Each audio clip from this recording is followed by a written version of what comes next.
Hello everyone. It's end of January, and that's little over 3 months since I started doing this video series. And it's not been a continuous 3 months, but that's fine. I didn't always intend for this to be a kind of a continuous thing. I knew I was going to take breaks here and there, and the reason I started doing this, I see that being fulfilled. That and I'm going to talk more about these reasons in a separate video. That's still coming. I know that's been a while, but yeah, I'm quite satisfied in doing this video series, and I do get feedback from people I meet in real life, and they point out about these videos and how they appreciate it, and I'm glad to hear it, and that keeps me going doing this video recordings every day. But for today, let's start our highlights today. So the first one is from 4000 Weeks. It's true that killing time on the internet often doesn't feel especially fun these days, but it doesn't need to feel fun. In order to dull the pain of finitude, it just needs to make you feel unconstrained. Right. So this is talking about how we go down the rabbit hole of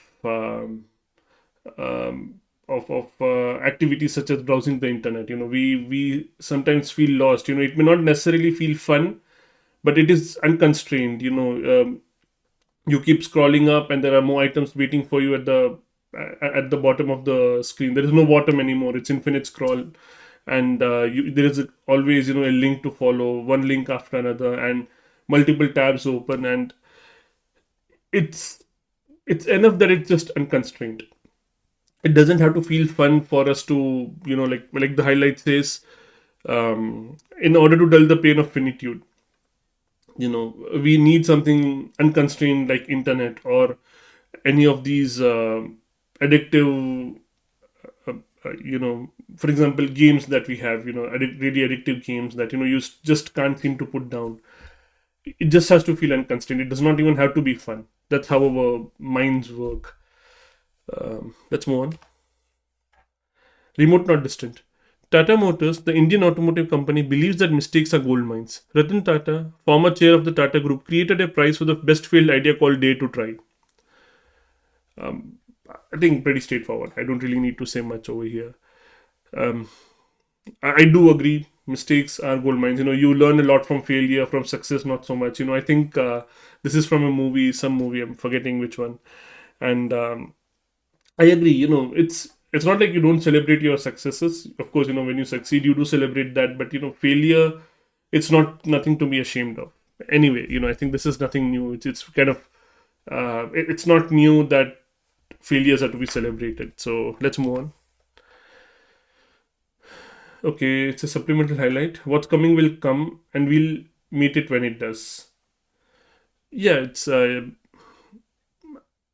I guess Hagrid says it. I don't really remember who says it. I think Hagrid says it when they're talking about what's going to happen after all the events of Goblet of Fire, and like why Voldemort is not acting yet. And anyway, let's move on. There's not much to say here. Everyday chaos. The history we are creating together no feels much like a story, although we'll undoubtedly make one up when we're looking backwards. Okay. I think the author is saying over here that right now the events that are happening, there may not be any kind of reason to it. There may not be that, okay, well, this is how we are going to construct our future going forward. There's nothing like that. It's sporadic. It's always messy, and I think that's life, right? It's always going to be sporadic, and it does not feel like a story. It does not have to feel like one. But when we are in future and we're going to look back at these events, we'll of course make up a story. So I feel there is like a nuance over here. I'm just not remembering the context, but yeah, I think this is what it is. Moving on. A mind for numbers. Writing and saying what you're trying to learn seems to enhance retention. And when the author says writing over here, writing means physically writing with pen and paper, not writing down, not typing it down on a laptop or even scribbling it on an iPad. It's pen and paper. That act of the physical activity, your hands moving in that motion, in when the motion that it moves in, when you're writing stuff on paper, that helps in retention. So yeah, that's what the author is saying, that writing and saying what you're trying to learn, repeating as you're learning something, you're repeating it. That seems to enhance retention. It's been shown, and I see that in myself all the time. Pen and paper is, if I'm going to work on something completely original, or if I'm trying to learn something, pen and paper are the best tools you have. Let's move on. Engineering levels at Carta. Okay, this is from an article. We can sum up the entire system by describing the rough impact we expect employees to have as they progress on tasks at L2, on features at L3, on problems at L4, on teams at L5, on the organization L6, on the company L7, and on the industry L8. This is about career ladders and engineering, and what impact like the scope of impact we expect to have from any person at a particular level. So like this is the level mapping, that at L2 you may just expect impact on specific tasks, but at L8 you expect the impact of the work to be on the entire industry as such. So that's about Carta. I mean, of course, every organization has their own engineering ladder, career ladder or level system. So we'll move on. 7.5 lessons about the brain. What we call mental illnesses then may be rational body budgeting for the short term that's out of sync with the immediate environment, the needs of other people, or your own best interests down the road. Right. So the author is making a case that, I mean, of course, there's a lot of discussion around, the kind of the behaviors people exhibit, when they suffer from mental illnesses. The author is making a case that this might actually be, because brain is primarily responsible for body budgeting. That's the case. That's the introduction of the book. And so what does it mean? The mental illnesses, when things are out of balance, what does it mean? It just means that the it's like just rational body budgeting that's out of sync with the immediate environment. Like the brain, the way it is supposed to behave in a particular environment, or to fulfill needs of other people, because there is a whole aspect of society, with brains, and that's also covered in the book, by the way. Or your own best interest down the road. When the brain is not able to budget your body's needs based on any of these factors, that may manifest itself, as what we say, what we call mental illnesses. And anyway, I mean, I can't comment much on this because, of course, I'm not an expert on these subjects. So I'll move on. Extreme ownership. In business, just as in the military, no senior executive team would knowingly choose a course of action or issue an order that would purposefully result in failure. But a subordinate may not understand a certain strategy and does not believe in it. Junior leaders must ask questions and also provide feedback up the chain so that senior leaders can fully understand the ramifications of how strategic plans affect execution on the ground. Essentially, the author is talking about how the communication must be clear at all levels of an organization, in business or in military. That when strategic decisions are made at a certain level, at an executive level, for example, or a management level or a leadership level, when certain strategic decisions are made, the subordinates, the sub levels may not really understand it, and then it's responsibility on both sides. Junior leaders must ask questions to understand the decision, because otherwise it will impact execution, and the senior leaders also should understand the ramifications of how strategic plans affect execution on the ground. Because if it's like the organization has to work together, it can't be a command and control directive that there is an order passed from the top to say that says, okay, do this, and then it happens perfectly. I'm sorry, I'm mixing up words. So it's not as simple as the command and control directive where an order comes from the top and it just happens perfectly. It doesn't happen, and people understand that. Even the military understands that. Military, which people perceive commonly that it is a classical command and control structure, But the book makes a case that it's not so. In this highlight also, it kind of shows that questions are welcome. It's also a responsibility of junior leaders to ask questions to understand, not just blindly follow orders.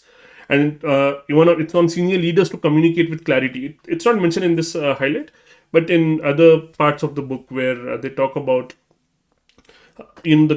basically communicating with clarity, so that the order is understood at whatever orders are, orders in context of military, or strategic execution in context of business, that's understood at all levels of the organization, so that the reason that initiative, the strategic task was planned, that comes to fruition. So the whole, basically, essentially, the whole organization is be aligned. From senior leaders who plan these things to junior leaders who are going to execute on this on the ground. And I think, yeah, let's move on. I've spoken enough about it. Team topologies. Tooling teams are typically better run either as enabling teams with a short-lived and highly focused remit, or as part of the platform with a clear, well-informed roadmap. And so, certain organizations, they may have something called tooling teams, which is responsible for building internal tools for for the rest of the teams in the organization. And so the authors are making a case that the better run is enabling teams, but in that case they have a very short-lived and highly focused remit. So it may be that, okay, this team, this stream aligned team is a team that delivers directly delivers value, business value, that is. That's not to say that other teams don't, but other teams may have an internal value, and stream-aligned teams are the main. The stream refers to the main project. I think I should let the book do the explaining. I think I'm kind of mixing it up. But yeah, anyway, the enabling teams are designed for assisting a streamlined team with a certain activity, and then once the task is done, they move out. So the authors are making a case that tooling teams are better run as that when the focus is short-lived. So the streamlined team may need this very specific tool for a specific purpose, and then the enabling team can come in, help the team, and move out. And or they can be as a part of platform. If the tooling life cycle is, it's kind of a long-term vision, or it may be something like, all teams end up using this tool, and it may be kind of like an shift in working even. In that case, it becomes a long-term vision, and in that case, it's better that tooling teams behave as a platform team. So it's like either enabling team or platform team, depending on the task at hand. And I think this aligns with a podcast I heard. I think called Engineering Effectiveness, if I'm not wrong. And there was a recent episode where talk about how platform teams should be. What kind of investment should go into platform teams, and they make a case that, okay, it should be around 50%. That's a huge percentage. Most organizations, they invest around 10 to 20% of their efforts in platform teaming. So and anyway, like, the podcast is wonderful. I think it's it's about a month old right now, and I'll try to find the link and put it in the description so you can watch out over there. But yeah, it also makes a case, and in the podcast, the host and the guest, they discuss this, that platform team is really responsibility of all the stream aligned teams as well. It's not just that, okay, you have a platform team and they're isolated from the rest of the organization. It really needs to come to all the teams that are working in an organization, this platform mentality. And that's what I feel, that the first part of this highlight, that the tooling teams run as enabling teams, I think that kind of supports that idea as well. So we'll move on. 4,000 weeks. He has rigged his demonstration by bringing only a few big rocks into the classroom, knowing they'll all fit into the jar. The real problem of time management today, though, isn't that we're bad at prioritizing the big rocks. It's that there are too many rocks, and most of them are never making it anywhere near the jar. So this refers to that, what should I call it, like that fable, or where a professor walks into class and says that, okay, there are rocks and pebbles and sand, and there is a jar, and he fills the sand in the jar first, and now there is no room for pebbles or rock. But then he shows that, okay, fill the rocks first, and then put the pebble, and like it's to the top, and then he asks students that, so first he's um, I think this is a very popular use case. So let me just back up. There is this professor who walks into the room and says that, okay, okay, here is a jar, fills it to the top with with sand, and says, is there any space? People say no, and of course, he tries to put in pebbles, it does not work. But now he empties the jar, and then he puts in the rocks first, and then he asks again, okay, is there any space left? And people say no, but then he takes the pebbles and puts it in, and it kind of fills in the gaps between the rocks. And then he asks again, okay, is it full? People say yes, it's full, and then he goes on and puts in sand as well. So it's referring to that thing, um, that fable. And this highlight is saying that, that only works if you have just enough jars to fill the, sorry, just enough rocks to fill the jar. But in real life, the real problem is that there are too many rocks now, so it's like the jar is already full at rocks level, and there are more rocks pending. How are you going to put them in?